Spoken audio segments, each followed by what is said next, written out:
So we've got Red River Rebellion, which is the team from Manitoba, up against, John, you get to say it. I just taught you. You can do it. I'm going to apologize, everybody.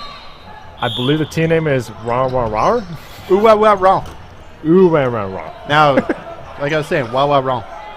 Ouaouarons. Yeah, Ouaouarons. There we go. So that's French for bullfrogs, which we looked up earlier. And that's for sure got to be... It's a little bit of a tongue-in-cheek name. It's a good one, though. I appreciate it a lot. It's also a lot of fun to read.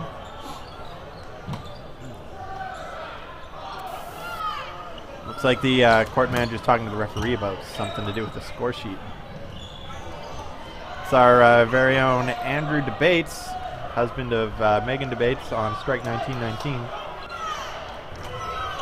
There we go. Rebellion off to an early lead. And there we go. You see Alfaro nailing that guy in the shins. Number 10 coming up. Just looking for a hit at this point. Oh, Rebellion gave all the balls up. Oh, no. The Shaggers messed up there. Now, I'm not too familiar with the... with terminology in England, for example, but would you say that somebody got shagged? Shag now or shag later? Oh, Austin Powers just taking advantage of the fact that we don't have the same terminology. Nice hit from, was that Dubuc? Yep. Yeah, number 11, Denim Dubuc. Very, very strong dodgeball player from Winnipeg. He's been a little less on the scene recently as he takes care of injuries that he's had. But there was a very long time where we referred to Denim as God Mode. Yep. Yep. It's I don't know if we ever said that to his face, but I don't know why we wouldn't, because that's just a compliment. Probably easier beating Dark Souls than beating him in a sudden death. Yeah, if we're gonna start referencing gaming, let's get some Fortnite up in here. Just kidding. We're playing dodgeball. That's what we're talking about. Look at those fakes there from Germain. Number 11, they're being up. 23 picks up the ball, talks to 6. Those two there. Now, also, I want to say that this tournament has got to be more difficult for the Quebecois players, just because a lot of them they're not just francophone, they're basically not bilingual. Yeah. So a lot of these players are playing in an environment where it's not their first language, and it might not even be their second. Like, they might not have a second language. So for a lot of people, that would be like for us traveling to Quebec, which I have done, and trying, like, even just trying to order a sandwich at Subway. It's hard, right? That's an extra level of mental fatigue. Yeah. It's just, it's just an extra level of difficulty for them, right? It's like everybody here is playing dodgeball, and these guys are playing dodgeball with life on hard mode. So major kudos to the Ouaouarons.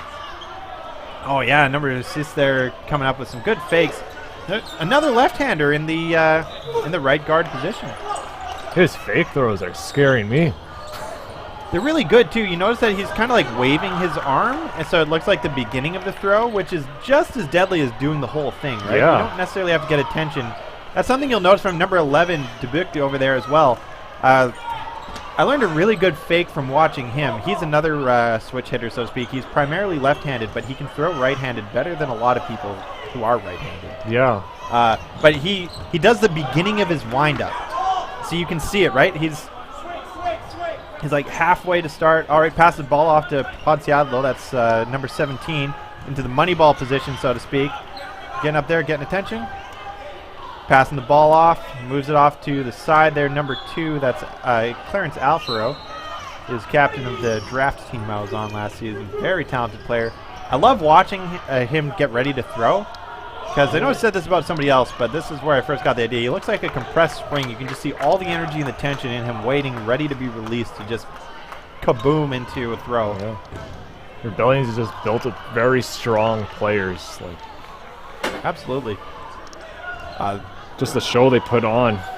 Absolutely. They're number 12 now, you'll notice off to the side. That's Rylan Yarjow. Again, very strong player. I don't know if I'd call them trick shots as his specialty, but shots with dynamics to them. Spin. They just... Oh, look at that. They scared them off the ball.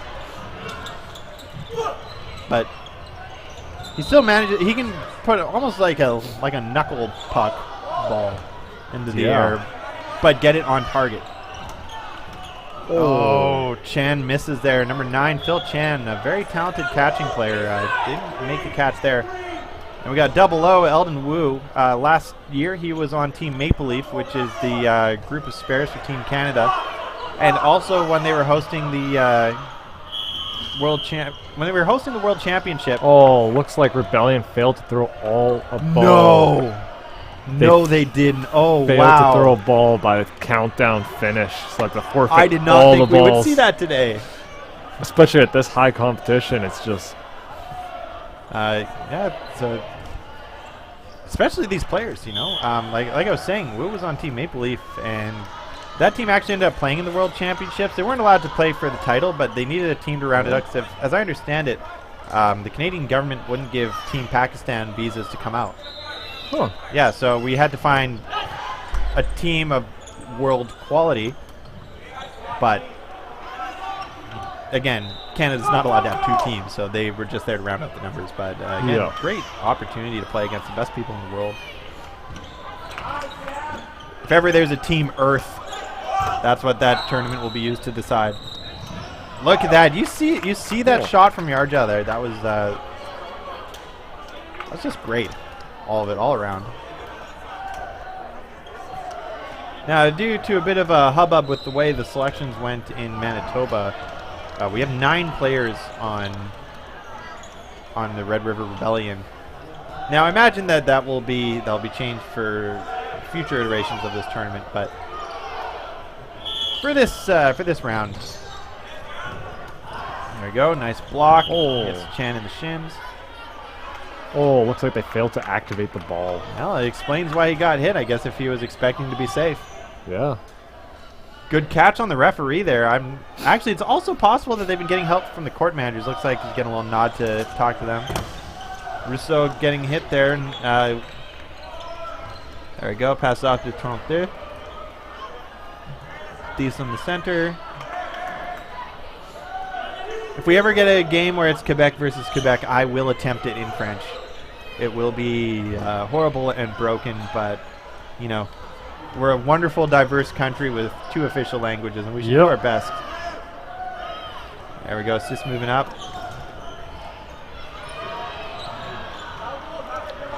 I'll have to check a game schedule later to see if that's the case, and I'll see if I can find a francophone. I don't think 2 provinces actually play each other.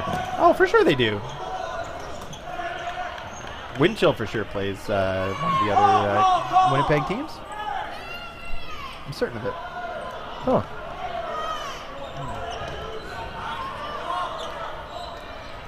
Then again, I could be wrong. Mitch would be the one to know. Yeah, you could also check the game schedule. Look at that. That's what I was talking about with Phil Chan there, number 9. Just effortlessly catching a throw from obviously one of the top players in Quebec. I'm just going to assume that all the players out here on the Quebecois teams are top players, just like all the players on the Manitoba men's team are top from Manitoba. Catching balls at this level is almost beyond skill. That's a gift. There we go. Shagger couldn't touch the ball, made the right choice to not touch it. Dirty block from Chan, but it goes into the ground. Luckily, doesn't hit number 10, which is it was super close. Yep. Alfaro moving up. Oh, nice recovery, just over his head. See the hands at the bottom for the Cats? That's what we were talking about earlier. There we go. Now, if you look, Denim Dubuc there in the back, getting into... almost one-handed it. If he just had those little, like, spider things on his fingers. Wow, you see that? Almost an effortless throw from Dubuc there.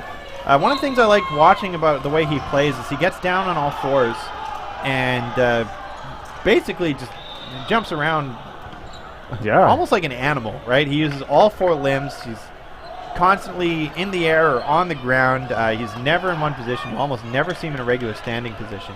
One reference I heard is pretty much like versing the T-1000 from Terminator.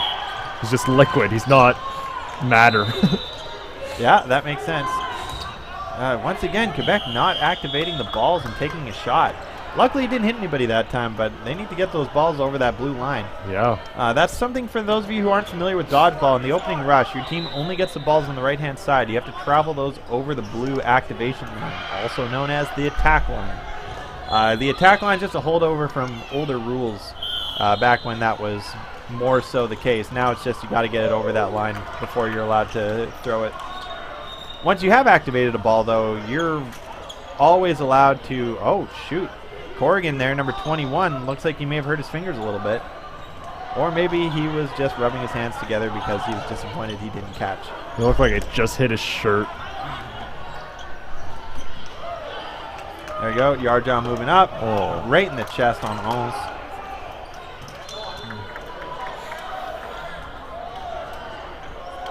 This is a very aggressive game Rebellion's playing with 6 points already in the first half.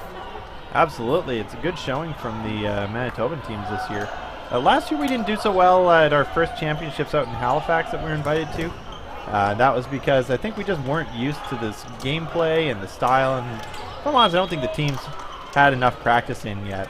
Now that they've had well over a year to prepare, and a lot of people, especially the ones who have a pretty good idea that they're going to make a team, they've spent their time practicing, getting ready.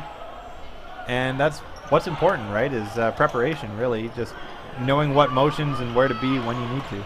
Yeah. All right. Ouaouarons back up. John, say it again.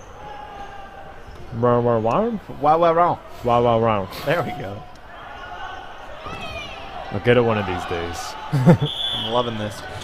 All right. Ouaouarons off the... Oh. Ponciado nails him. That almost in a full sprint on the way back.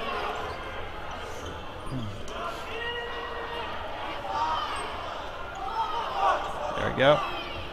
Quick communication, too. They're just in there and out. Absolutely. There you go. Three of them talking. Oh, man. You see... Look at Ryland's face there. Yarja just... Oh, nails plays right in the shin. All right, Dizwood picks up the ball. They pass one off to Dis. I'm going to say this is a good idea. There we go. Back on the defensive again. You can see them just moving to the back of the court. Oh. They just keep hitting them on the counters. Rebellion almost ignoring when a player is holding a ball because they still have the confidence that they can put it past their blockers. Yeah, I mean, the accuracy they're showing this game, it's just...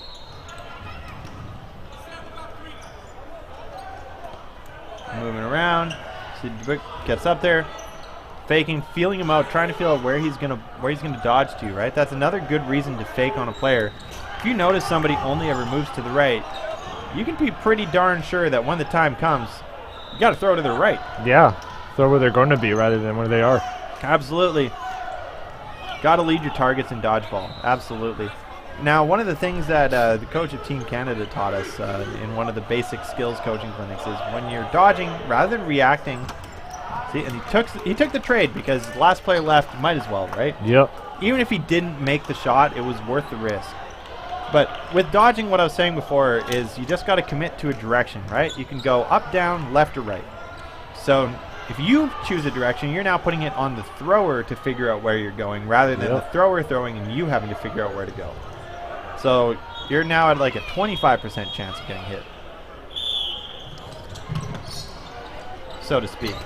There we go. Nice Finally, block. nice block there. They're ready for it that time. Yeah. Interesting what they're doing, though, is they make the other person wait a beat, then they snap the ball while the other person's already running full tilt. So they grab the ball right at the attack line.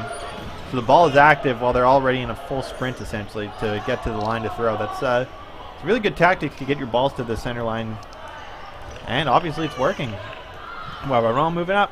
Oh, Gafu in the purple cap. I haven't seen him out yet. No. No, not sure why that was.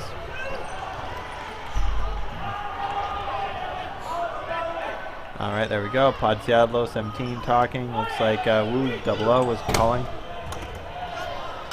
There we go. Number 17 knocked down. Will this be the round that Ouaouarons puts themselves on the board?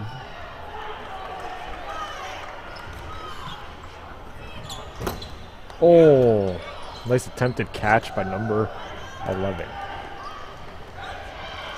There we go. We've got 4 balls on the Ouaouarons side. They move up. Captain Antoine with the block. It's like they're talking. Like that Chan's going to take the... Oh, he's going to take it. Oh, and he took it. Right in the back, too. It's not even like he was turned. He's just good angle. And there we go. His weight got hit. Reset. Skin the side of his face. Mm-hmm. Not a good feeling at all. Nope. Most certainly not.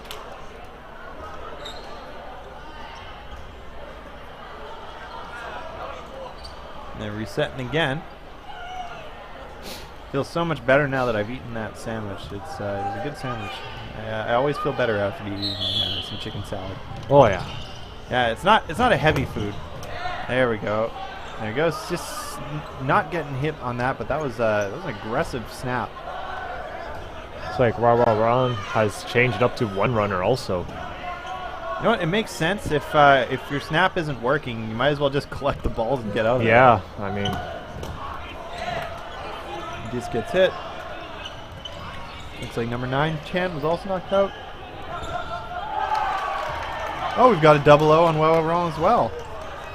oh, I'll be honest, when they ask you to pick a jersey number, I never considered that you could pick 0. I always assumed 0 was like a placeholder jersey or for like a last minute spare. I mean the first provincial tryouts actually, I picked number 00. Just I'm always to 72. be different. Everybody's got a story behind their number. 72, it's the year of my first car. I will always pick number 72 for my jersey number. Other nice thing about it too, not a lot of competition for that number, right? It's not like numbers 13 and 69 that everybody wants. Also 88 for some reason I've noticed. 8.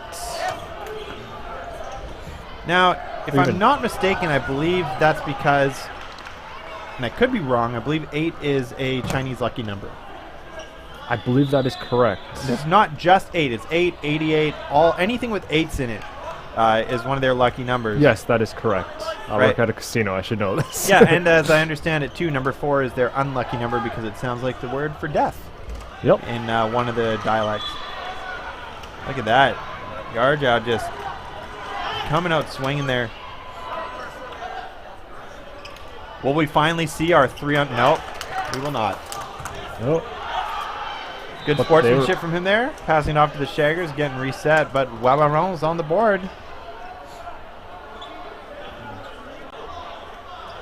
You always tell which one is Sebastian Podsiadlo by who's got the bright purple armband. Yep. Yeah, those arm sleeves are they're important at this level. You'll notice just about everyone wearing one on their throwing arm. Yeah, I was thinking about ordering some for myself, actually. The interesting thing about that, though, is that people only wear it on their throwing arm. And that almost kind of gives away which arm you throw with. Not that that's that important, but yeah, I like to wear one on both arms, but that's also because I throw with both arms. I like to think there's some sort of like strategic advantage there, but I'm probably wrong. Actually, number 11 on Rebellion is actually wearing on both arms. Yeah, and that makes sense because, like I was saying earlier, I think we clocked him at 115 on his left arm shot, and his right arms are in the mid-90s. Whew. I know. It's my right arm shots are in the mid-90s, and my left arm shots are in the 70s. And there we go. Oh, so sad for Catchmain to pass off to Catchmain 3 over to Wheat. Wu moves up. It's like Dubuc's going to take the shot. Oh, nice block. It's crazy how he's like in the air while he's blocking too. Yeah. I wonder if he moves back at all. Like if that ball has enough momentum to actually move him in the air. A slow motion of that would be really cool to watch. Yeah.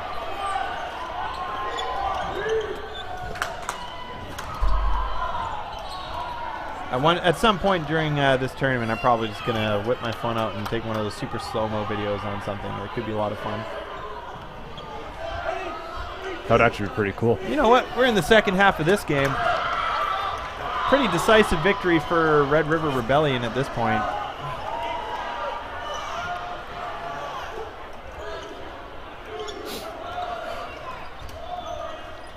All right. Let's make it happen.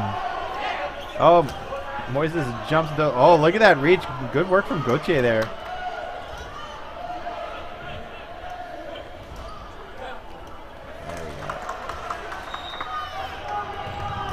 Oh, he went for the catch. Just couldn't connect it. There we go. Let's see what happens here. Ready to throw?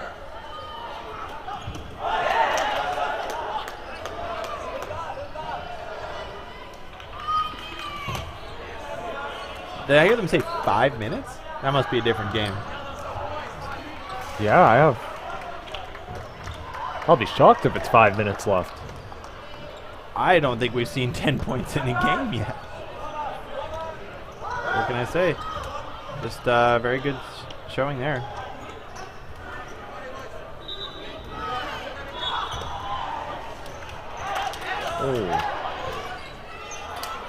Oh, 30 seconds. So it's 30 seconds left. It's going to go sudden death pretty much right away. You're going to see a lot of action in this 30 seconds.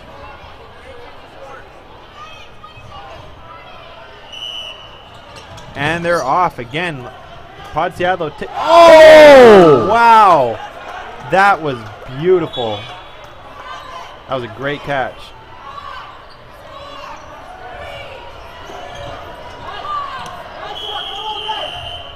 And we're now in sudden death.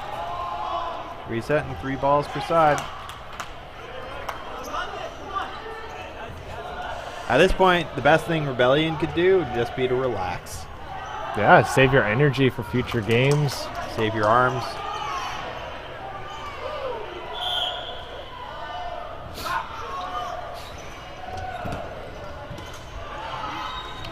Nice catch from Corrigan there. Bringing Podsiadlo back. Oh, and Gilino forgot that he couldn't block.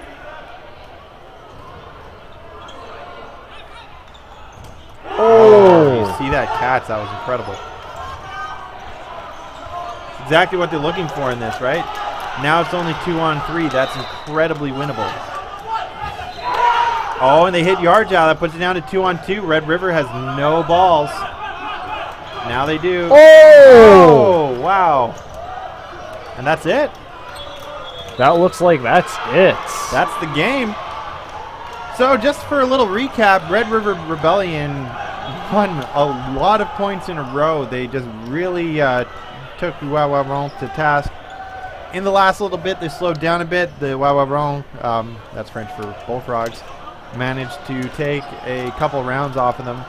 But I don't think we've seen 11 points in a game yet. No, that's like a highest scored game I think we've seen all day. At least for us. Absolutely. For the games on the court we've been watching. Yeah. Absolutely. There is 4 other games going on